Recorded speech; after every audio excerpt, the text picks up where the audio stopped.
So just as a disclaimer, I probably spent more money than I should have spent.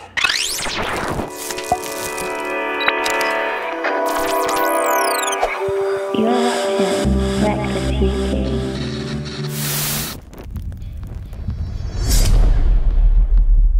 How's it going, everyone? Reckless UK here, and welcome to my 4K build parts list. And in this video, I'm not going to necessarily do the build, but I just want to go over all the pieces of parts that I've chosen for this build that I'm about to do. So hopefully you guys enjoy that in the future, as long as I'm able to do everything correctly and I don't mess it up, which fingers crossed, I hope I don't. But anyways, I wouldn't have been able to do this without YouTubers like Linus Tech Tips, Tech Syndicate, as well as Jay's 2 Cents. I really went to their channels and tried to absorb as much information as I can, because they definitely went over a lot of reviews on all the parts that I've chosen here.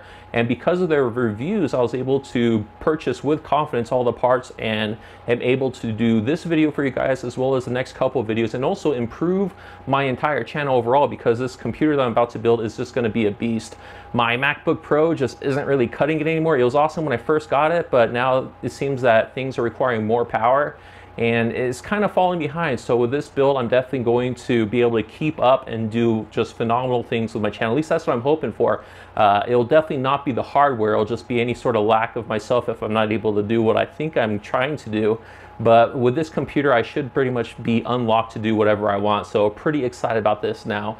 Let's just go over all the parts that you see here. There's just a ton of parts, and there's still some parts that aren't here, like little minute things that aren't really going to affect it. And as well as the 4K TV or 4K monitor that I purchased, that's not here yet because it's still on back order. I bought that Acer XB280HK, which is the 4K with the G-Sync in it. So it's a really fantastic monitor. Linus Tech Tips definitely did enjoy that, so I'm looking forward to it when it finally gets here. But anyways, that's not going to stop me or prevent me from doing the build or the computer itself. So the case that I chose is the Corsair Air 540, and it's a mid-tower case that's able to fit a EATX board, I believe, but I'm just going with the ATX motherboard.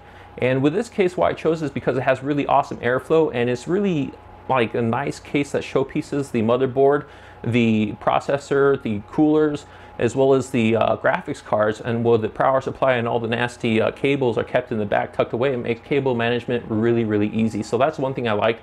And also with this case, what I plan on doing is modding it to put the feet from the bottom to the side, so it's mounted to the side and the window is going to be faced up, and that'll be placed on top of my desk underneath my monitor. So I think it'll look good and it'll definitely flow with the space that I have available for it. Now, the heart of the computer that I chose is this Intel Core i7 processor. This little box was freaking ridiculously expensive. It's the Core i7 5960X, the top of the line newest i7 from Intel, the 8-core processor. And with this, like, nothing is going to slow down, so I'm very excited about this. Just kind of going over all this here. I bought a Blu-Ray Burner because it was cheap, and I just wanted the optical drive for whatever reason if I needed an optical drive in the future. I really don't want to deal with a USB, DVD or CD players or any of that. I just wanted an all-in-one Encompass unit, and so I purchased this because mainly it was pretty cheap, and it allowed me to do all the freedom I need with the optical discs.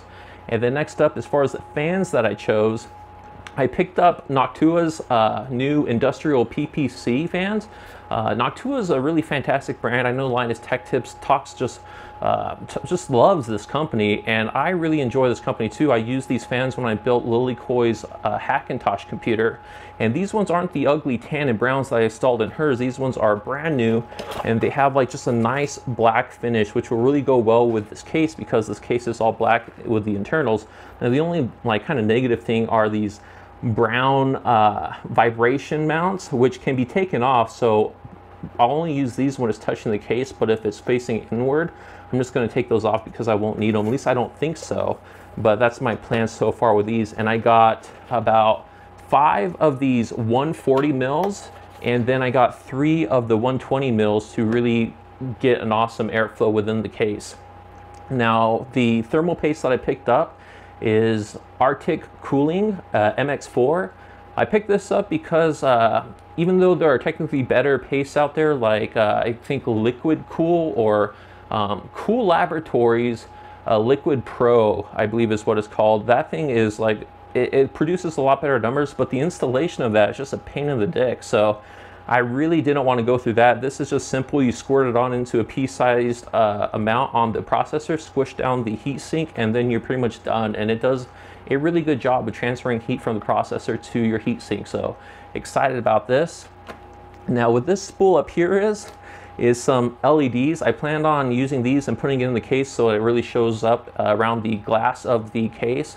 So kind of, I guess, just like a simple mod. I thought it would be pretty cool to allow myself to light up the insides, and this is an RGB, so it can change any sort of colors. So kind of excited about putting this in and seeing if it works and if I'm able to do it correctly.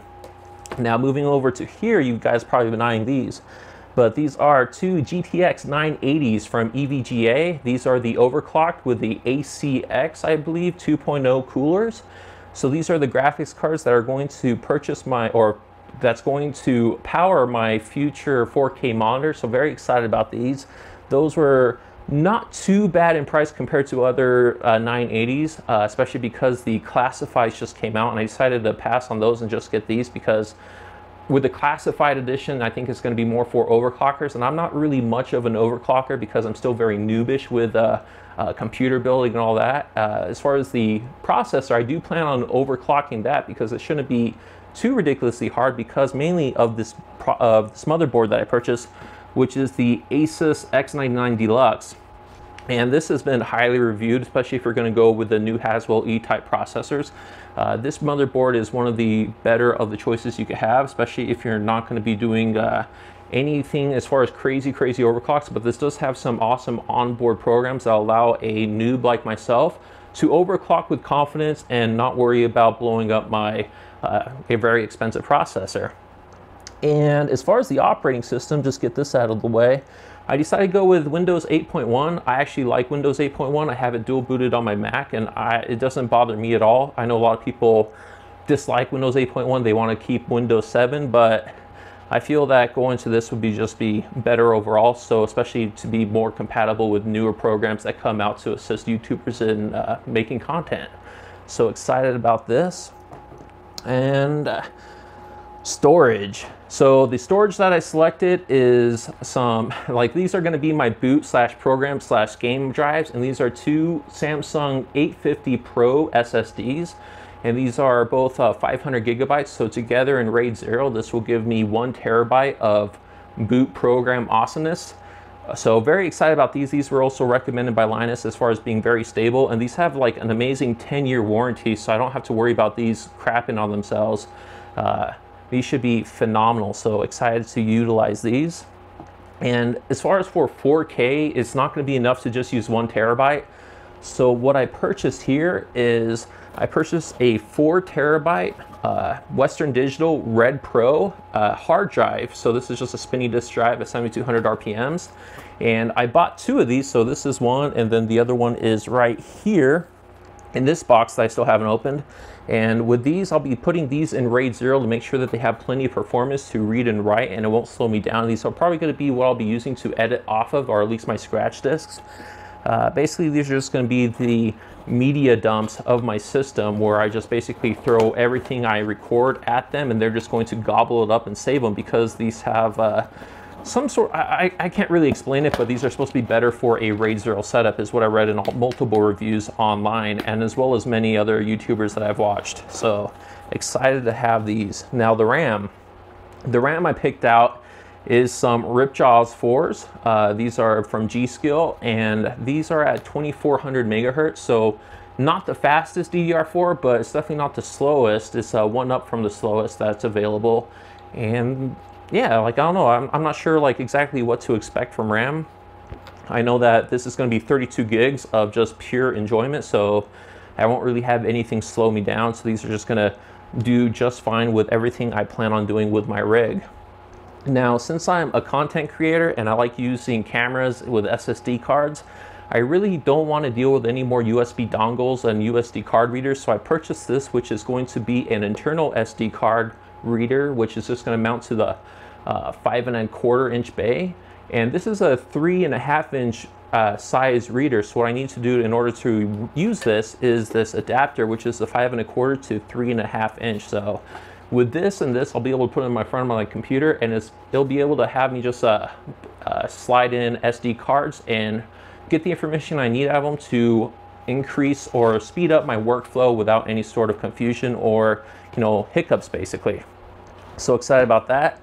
And to keep my processor cool is this Cooler Master Nepton 280L. This is a 280 millimeter radiator, and this is an all-in-one unit. It doesn't require any maintenance, so this is why I picked it. And I definitely wanted to have my processor water cooled, especially because I'm worried about it heating up, and I don't want it to heat up too bad or excessively, especially if I do overclock it and the workload that I'm planning on doing with it. So I want to make sure it stays cool, and this is definitely going to do it.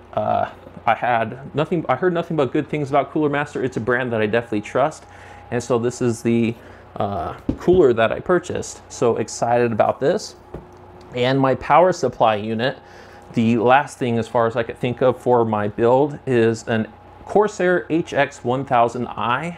It's a 1,000-watt platinum grade power supply, which is fully modular. And I don't know, like, I just picked this up because so far from PC Part Picker, this entire build was going to take about 708 watts, and like the 15% to 25% that's recommended to go over from what your amount that you plan on using was going to be about like just under 900 watts. So I went with 1,000 watts just to go a little bit overkill, just to make sure that I won't ever need power, because it's better to overshoot it than undershoot it. And that's it for all the parts and pieces that I got for my new 4K build. And you know, because I'm new to PC gaming, I haven't really done much of it. I didn't really buy any PC gaming equipment for my Mac. I'm going to basically take all this stuff out now and show you what I picked out for PC peripherals. So just a second. So one thing I forgot to mention in my previous spiel as far as all the pieces of parts I picked out for my computer is this box, which just so happened to nicely blend in with my case box because they're both brown and cardboard. Within this is some power cables from Corsair, and they're individually sleeved, and the color is white, and I think that will nicely match my white case that I picked out to try to hopefully color match things to make it look a little bit more professional. Now, color matching was an afterthought after I purchased all these pieces and parts, but I felt that if I got these, it might help in trying to color match and kind of bring things together so it doesn't look too much like an amateurish job. But anyways, hopefully it looks good, but I just want to cover this in case you guys were wondering what was in this box, because I forgot to mention it in the previous spiel. And anyways, like plenty of you guys know, I'm not much of a PC gamer. With this build, I'm getting into a foreign environment, so in order to be comfortable, at least try to gain some ground and do well, I need some new peripherals in order to game properly. And the peripherals that I chose were due to recommendations from Linus Tech Tips, Texan, as well as Jay's 2 cents. And the keyboard I picked out, which keyboard gaming is just foreign to me, so with their videos and with their reviews, I chose this, which is the Corsair Vengeance K70. And the reason I picked this is because it's a Cherry MX Red keyboard, which I guess is very held in high regards amongst PC gamers. And I do like the feature that this had as far as having the buttons 1 through 6, as well as the WASD keys, having kind of a textured feel, so you always know where you're at on the keyboard, so you don't have to take your eyes off the screen and focus at where your hands are. So with that, I thought this would be a really cool keyboard to have, and this was kind of more classified towards first-person shooters, so that definitely categorizes me, and that's what I like. So that's why I chose this keyboard to try to help me and assist me at playing games decently well without sucking too bad. And the mouse that I chose to accompany this is also from Corsair. This is the Vengeance M65.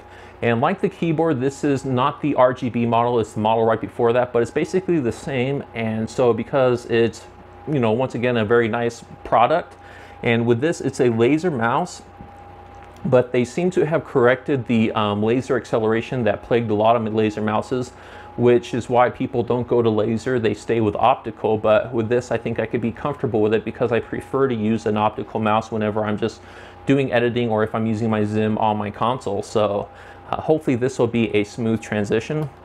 And as far as the mouse pad, I mean, I don't really need a mouse pad, but I decided to pick one of these up, which is a Corsair Vengeance MM600. So I decided to keep with the Corsair theme with all my stuff, and this looked like a really nice solid mouse pad that has two sides, so you could kind of change it depending on if you want more of a coarse texture or a smooth texture, depending on how you want to control the mouse, or I guess this will assist me in controlling the mouse. Not too sure how good this will work or if this was worth the money, but we'll definitely see, and I might do comments or maybe just a overall review on all this stuff in the future as far as what I feel and my impressions of it. But anyways, moving on, this is something that I am familiar with, which is the Logitech G13.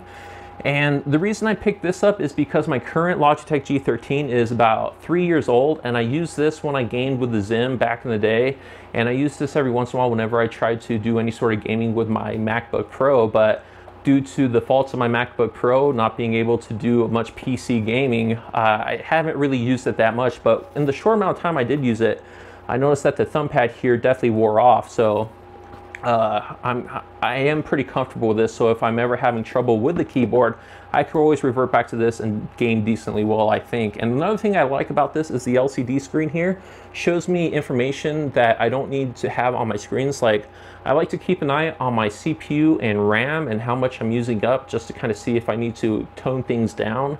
And with this, it allows me to kind of keep an eye with pretty much keep an eye with that, as well as like keeping my screens free for doing what I need when I'm trying to record content. So excited about this again. And finally, I need some new sound.